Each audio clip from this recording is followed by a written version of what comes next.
ईश्वरा सर्वांना चांगली बुद्धी दे, आरोग्य दे, सर्वांना सुखात आनंदात ऐश्वर्यात ठेव, सर्वांचं भलं कर, कल्याण कर, रक्षण कर आणि तुझे गोड नाम मुखात अखंड राहू दे.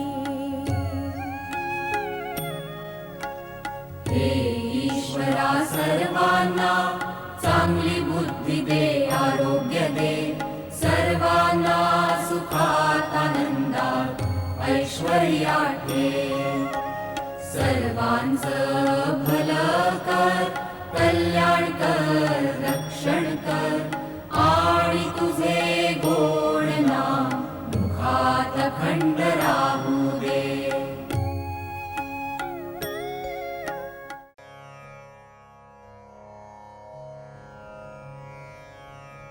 आपला जो विषय सध्या आपण घेतलेला आहे तो म्हणजे संसार सुखाचा करणे म्हणजे परमार्थ.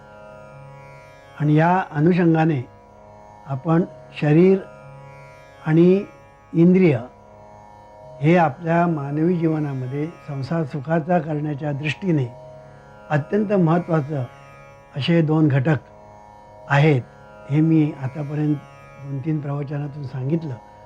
आणि हे सांगत असताना अजूनही आपला हा विषय संपलेला नाही, कारण हा विषय अतिशय महत्त्वाचा असल्यामुळे तो आपण आणखीन विस्ताराने घेतलेला आहे. शरीर किती महत्त्वाचं आहे हे सांगत असताना मी असं सांगितलं मागल्या प्रवचनात की शरीर म्हणजे डिवाइन बँक. शरीर म्हणजे डिवाइन बँक असा मी एक नवीनच सिद्धांत मांडला की आपण जसं कन्व्हेन्शनल बँक ज्याला आपण म्हणतो त्या बँकेमध्ये आपण पैसे जमा करतो, तसं ईश्वरी बँक म्हणजे डिवाइन बँक या बँकेमध्ये आपण जे कर्म करतो चांगलं किंवा वाईट ते आपण ठसा या रूपामध्ये डिवाइन बँकमध्ये जमा करतो, ज्याला आपण इंग्लिशमध्ये इम्प्रेशन म्हणतो.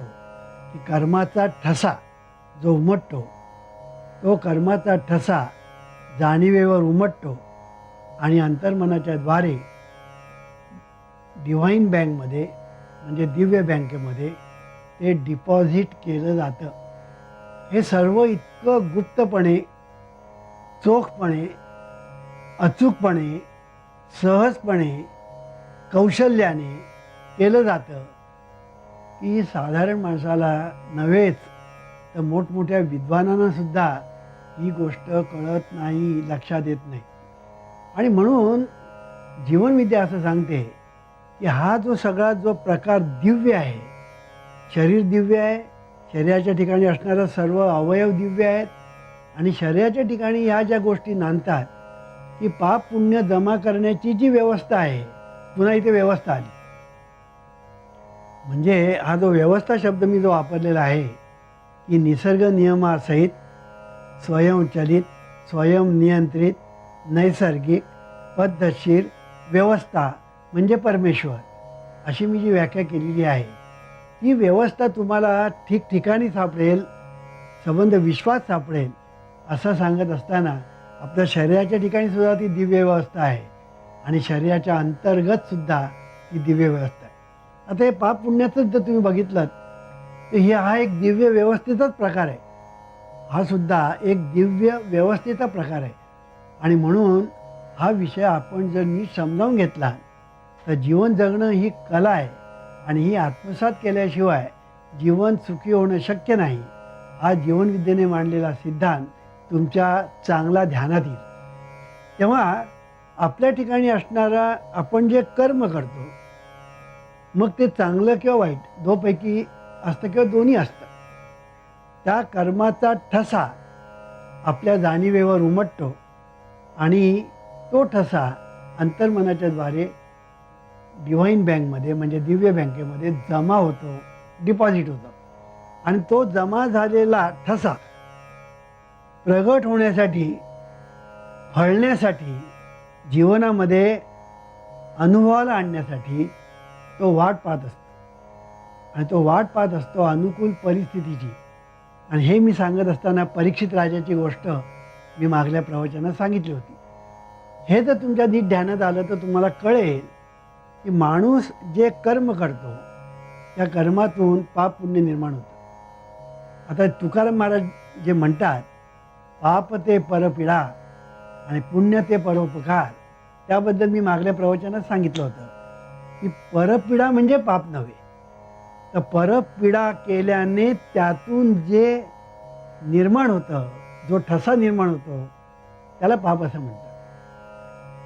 परोपकार म्हणजे पुण्य नव्हे, तर परोपकारातून जो एक ठसा उमटतो त्याला पुण्य असं म्हणतात. आणि म्हणून पाप आणि पुण्य हे दुष्कर्मातून आणि सत्कर्मातून निर्माण होतात, हे आपण लक्षात ठेवलं पाहिजे. आणि म्हणून जीवनविद्या असं सांगते की तुम्ही जीवनामध्ये जे कराल त्याच्यातून एक पाप तरी निर्माण होईल, नाही तर पुण्य तरी निर्माण होईल. आणि हे निर्माण केलेलं पाप पुण्य, तुम्हीच निर्माण केलेलं पाप पुण्य तुमच्याच वाट्याला आज ना उद्या फळाला येणार आहे, हे लक्षात ठेवायचं. आता गंमत अशी आहे की लोकांना हे असं वाटतं की कोणी बघितलंय पाप आणि कोणी बघितलंय पुण्य, सध्या तर काय करायचं ते करून टाकूया, पुढलं पुढे. हा जो बघण्याचा जो आपल्या ठिकाणी जो एक भाव आहे हा अत्यंत चुकीचा आहे, हे आपण लक्षात ठेवायचं. ही जी संकल्पना आहे ही अत्यंत चुकीची आहे, हे आपण लक्षात ठेवायचं. उद्याचं उद्या मला काय करायचं असं जर आपण जर म्हटलं आणि आज जर आपण बेफामपणे जर वागलो, बेजबाबदारपणे जर आपण वागलो तर त्याची फळं उद्या भोगावी लागतात. आणि म्हणून जीवनविद्या असं सांगते की जीवन जगणं ही एक कला आहे, जीवन जगणं हे शास्त्र आहे, जीवन जगणं ही विद्या आहे. आणि ही तुम्ही समजावून घेतली पाहिजे. त्याशिवाय तुम्ही सुखी होणार नाही, तुमचं कुटुंब सुखी होणार नाही, समाज सुखी होणार नाही, राष्ट्र सुखी होणार नाही, विश्व सुखी होणार नाही. आणि म्हणून ही गोष्ट आम्ही सांगतो. पण सर्वसाधारण माणसाला आपण करतो ते पाप का पुण्य ही समजत नाही. आता गंमत अशी आहे की सामान्य माणसाला आपण पाप करतो का पुण्य करतो ही समजत नाही. ते पापाला पुण्य समजतात, पुण्याला पाप समजतात.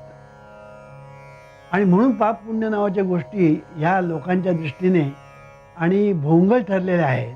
त्याचं कारण ते आहे, पाप पुण्याला लोक जे हसतात ना, त्याचं कारण हे आहे की कशालाही पाप समजतात आणि कशालाही पुण्य समजतात.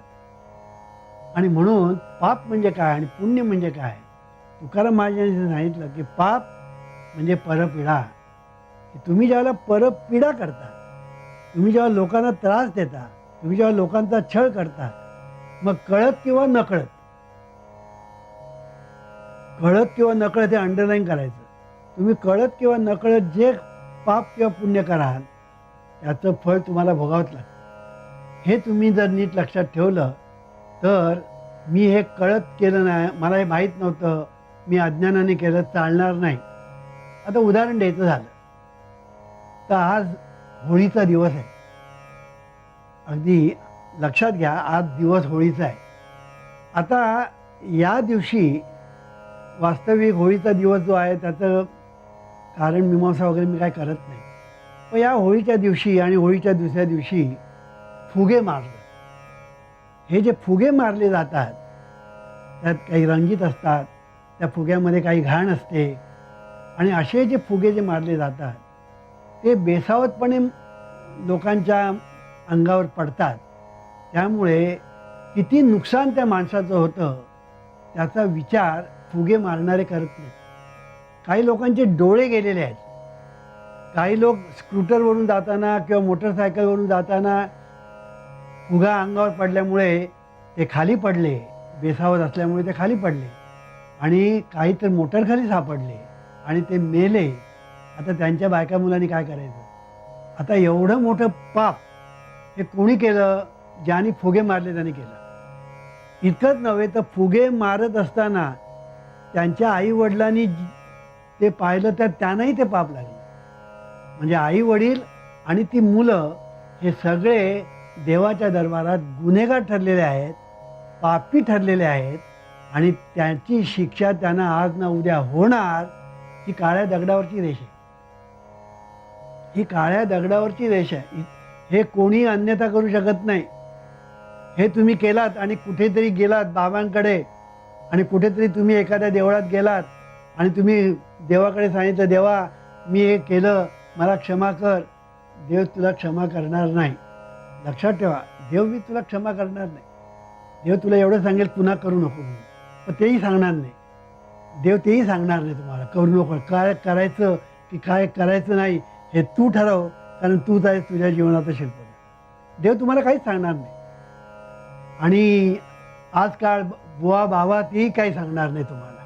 ते सांगतील तीर्थयात्रा करा, व्रतवैकल्य करा, उपास तापास करा, हे सांगतील. तर सांगायचा मुद्दा असा की जीवनविद्या असं सांगते की तुम्ही जे केलेलं कर्म, पाप किंवा पुण्य, हे तुम्ही कळत करा किंवा न कळत करा, गंमत म्हणून करा किंवा खेळ म्हणून करा, जे तुम्ही कराल त्याची रिॲक्शन तुम्हाला भोगावीच लागेल. ॲक्शन केली की त्याची रिॲक्शन होणार, हे तुम्ही पहिलं लक्षात ठेवलं पाहिजे. आणि म्हणून हे जर तुम्ही विसरलात तर त्याची फळं तुम्हालाच भोगावी लागतील. त्याची फळं तुम्हाला बघावी लागतील. म्हणून हे जे फुगे मारण्याचा हा जो प्रकार आहे, हा प्रकार अत्यंत निंद्य आहे, अत्यंत निंद्य आहे. आणि म्हणून डॉक्टर मर्फी एके ठिकाणी असं म्हणतात, any action or thought, whether which is done by ignorant or design, results in discord and limitation of all kinds. Doctor Murphy असं म्हणतात, any thought or action which is not harmonious, whether through ignorance or design, results in discord and limitation of all kinds.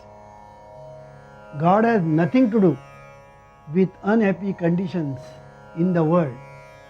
These conditions are brought about by man's negative and destructive thinking and action, and therefore it is silly to blame God for your troubles and sufferings. आणि ह्याचा अर्थ असा की तुम्ही केलेला विचार किंवा केलेले ॲक्शन म्हणजे कृती ही तुम्ही कळत करा किंवा न कळत करा, ज्ञानाने करा किंवा अज्ञानाने करा, त्याचं फळ तुम्हाला भोगायला पाहिजे. त्याचं फळ तुम्हाला परमेश्वर देत नाही. निसर्गाच्या नियमाप्रमाणे परमेश्वर तुमच्या जीवनात काही ढवळाढवळ करत नाही. काय करायचं आणि काय करायचं नाही तुम्ही ठरवायचं, आणि त्याचं काय जे भोगायचं तेही तुम्हीच करायचं, तुम्हीच भोगायचं तुम्हीच. आणि म्हणून करताना विचार कर, फुगे मारायचे का फुगे मारायचे नाही तू ठरव. कारण फुगे मारल्यानंतर तुझ्या हातून जे पाप घडणार आहे त्याचा ताप तुला आणि तुझ्या आईवडिलांनाही भोगावं लागणार आहे, हे तू लक्षात ठेव. आणि ते जे पाप आहे ते लहान सहान नाही आहे. मगाशी मी सांगितलं की डोळा जाणं केवढं मोठं नुकसान त्या माणसाचं तुम्ही केलं. तो स्कूटरवरून खाली पडला आणि मोटरखाली सापडला, किती मोठं नुकसान केलं. त्याच्या घरची लोक निराधार झाले, केवढं नुकसान तुम्ही केलं. हे जर तुम्ही लक्षात ठेवलं, आईवडिलांची जबाबदारी आहे की त्यांच्या मुलांनी कसं वागायचं. मुलांना जन्म दिला म्हणजे झालं नाही, की मुलं कशी वागतात, ती चांगली वागतात का वाईट वागतात, ही सुद्धा जबाबदारी आईबापांची आहे. कारण ती मुलं जे करतील त्याची फळंसुद्धा त्या मुलांना आणि आईबापांना भोगावी लागतील. समाजाला भोगावी लागतात तर वेगळीच. तर सांगायचा मुद्दा असा की आपण जे कर्म करतो, गंमत म्हणून काय, खेळ म्हणून काय, त्याच्यातून परपिढा होता कामा नये. त्याच्यातून आनंद झाला पाहिजे. तुम्ही असं करा कर्म की त्याच्यातून तुम्हालाही आनंद झाला पाहिजे आणि दुसऱ्यांनाही आनंद झाला पाहिजे. सुंदरपैकी गाणं म्हणा ना. गाणं म्हटलं की तुम्हाला आनंद आहे, इतरांना आनंद आहे. काहीतरी चांगलं केलं, तुम्हाला आनंद आहे, इतरांना आनंद आहे. सांगायचा मुद्दा असा की तुम्ही असं कर्म करा की जे तुम्हालाही सुखावं आहे आणि जे दुसऱ्यांनाही सुखावं आहे. तुम्ही असं कर्म करा की त्याच्यातून तुमचं दुःख निर्माण होणार नाही आणि इतरांचंही दुःख निर्माण होणार. पण आज माणसांना पाप आणि पुण्य हे कर्मातून निर्माण होतं हेच कळत नाही, आणि त्याची फळं सर्वांनाच भोगावी लागतात. गमत अशी आहे की मी एकदा सांगितलं होतं की व्यक्ती, कुटुंब, समाज, राष्ट्र, विश्व हे एकमेकांना जोडलेली आहेत. तर विश्वात राष्ट्र आहे, राष्ट्रात समाज आहे, समाजात कुटुंब आहे, कुटुंबात व्यक्ती आहे. त्यामुळे हे एकमेकांशी जोडले गेलेले असल्यामुळे तुम्ही जे करता त्याचे परिणाम सर्वांवर होत असतात. सर्वांवर. आता इराकवर जर उद्या स्वारी केली अमेरिकेने आणि लढाई झाली, वॉर झाली, तर त्याचे दुष्परिणाम फक्त इराकवर होणार नाही, तर ते अमेरिकेवर पण होईल, इराकवर पण होईल आणि जगावर होईल. आताच पेट्रोलच्या आणि डिझेलच्या किमती वाढल्या. कशामुळे वाढल्या? त्याचमुळे वाढल्या. हे सगळं जे नुकसान जे आहे, आपण ज्याला म्हणतो, हे जे नुकसान जे आहे हे फक्त एकेच ठिकाणी होत असं नव्हे, तर त्याचे परिणाम संपूर्ण जगावर होतात. हे जर आपण लक्षामध्ये ठेवलं तर आपण करताना काय केलं पाहिजे आणि काय करता नाही याचा विचारपूर्वक विचार केला पाहिजे. माणूस विचारच करत नाही. माणूस विचारच करत नाही. आता तुम्हाला देवाने बुद्धी दिलेली आहे, त्या बुद्धीचा सदुपयोग करायचा का दुरुपयोग करायचा आहे कोणी ठरवायचं? तू ठरवायचं आहे. काही लोक असं म्हणतात, अहो आम्हाला देवाने बुद्धी दिली, त्या बुद्धीप्रमाणे आम्ही करतो, मग त्याला जबाबदार देव आहे. हे सगळं खोटं आहे. देवाने तुला बुद्धी दिली, वापरण्यासाठी दिली. ती कशी वापरायची, त्याचा दुरुपयोग करायचा का सदुपयोग करायचा ते तू ठरवायचं आहे, कारण तूच आहेस तुझ्या जीवनाचा शिल्पकार. देवाने बुद्धी दिली, तुला ते भांडवल म्हणून दिलेलं आहे. आता त्याचा वापर कसा करायचा, त्याचा व्यापार कसा करायचा आणि त्याचा फायदा कसा घ्यायचा किंवा तोटा कसा मिळवायचा, हे सगळं तुझ्या हातात आहे. आणि म्हणून तूच तुझ्या जीवनाचा शिल्पकार. हे जीवनविद्या पुन्हा पुन्हा सांगते, त्याचं कारण आहे. तर सांगायचा मुद्दा असा की हे जे पाप आणि पुण्य कर्मातून निर्माण होतं. आता ह्याची सांगड कशी आहे ती बघा.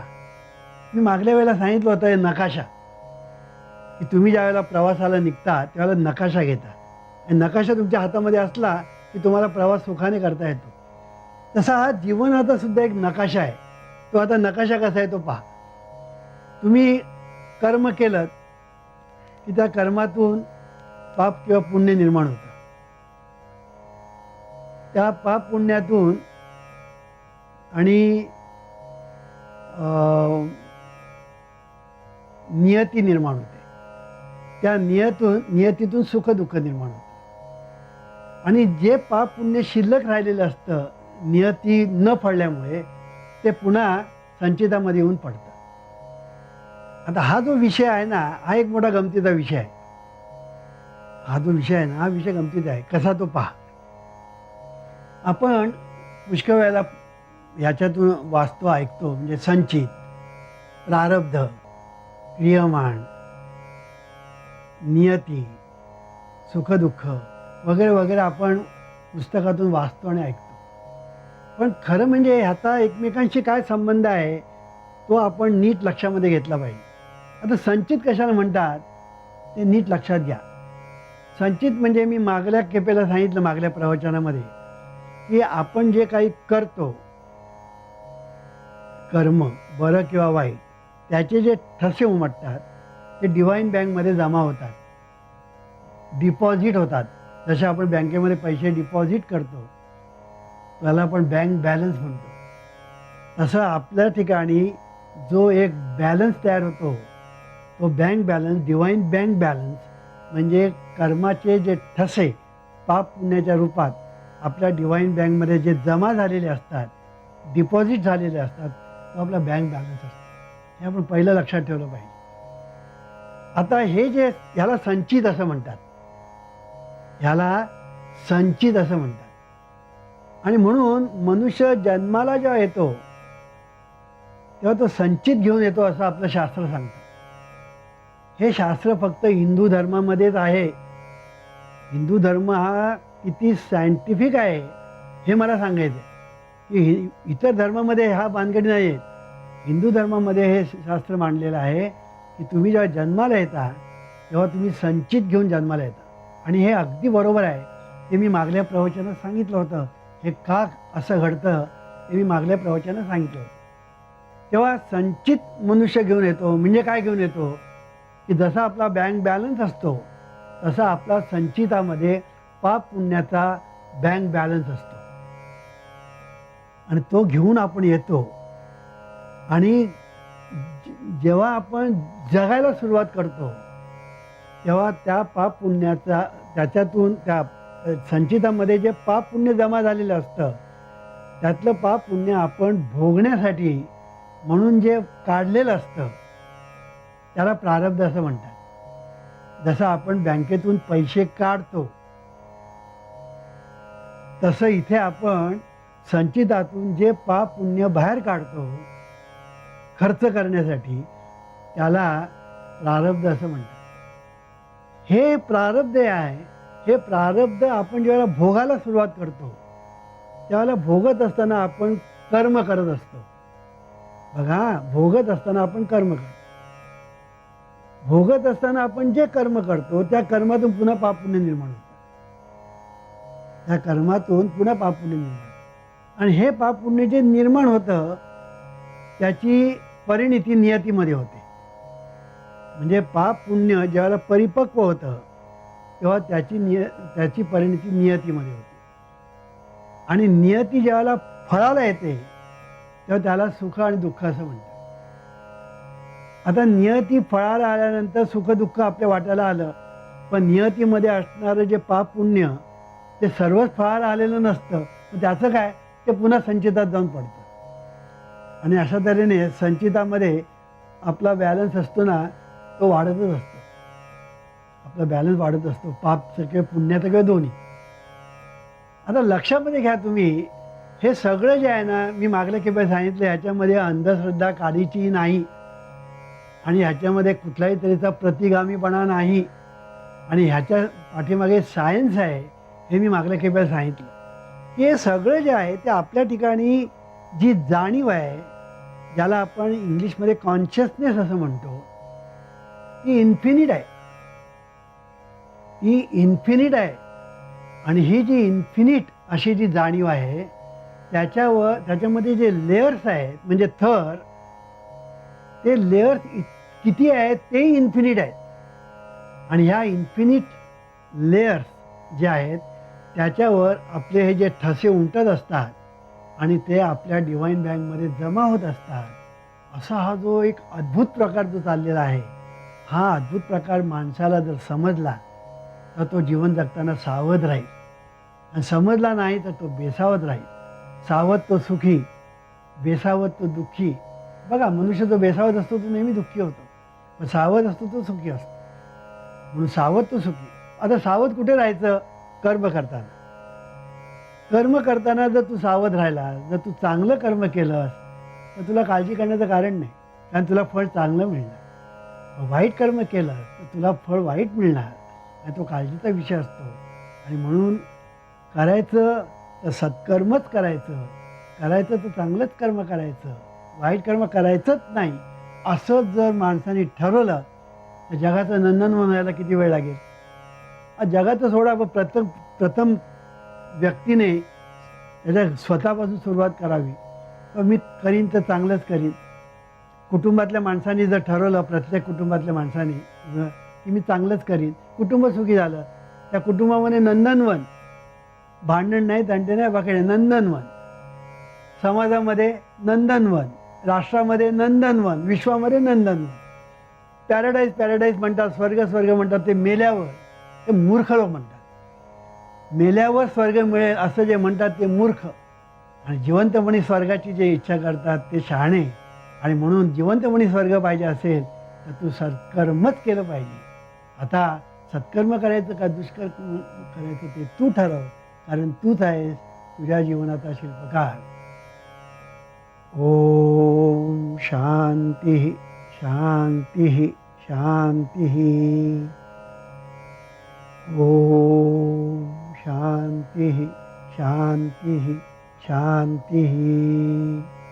ओम शांती शांती शांती.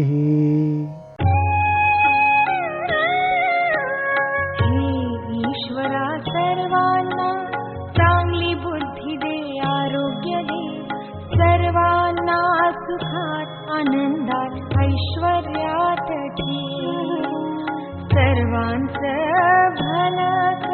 कल्याण कर रक्षण कर आणि तुझे गोड नाम मुखात खंडरा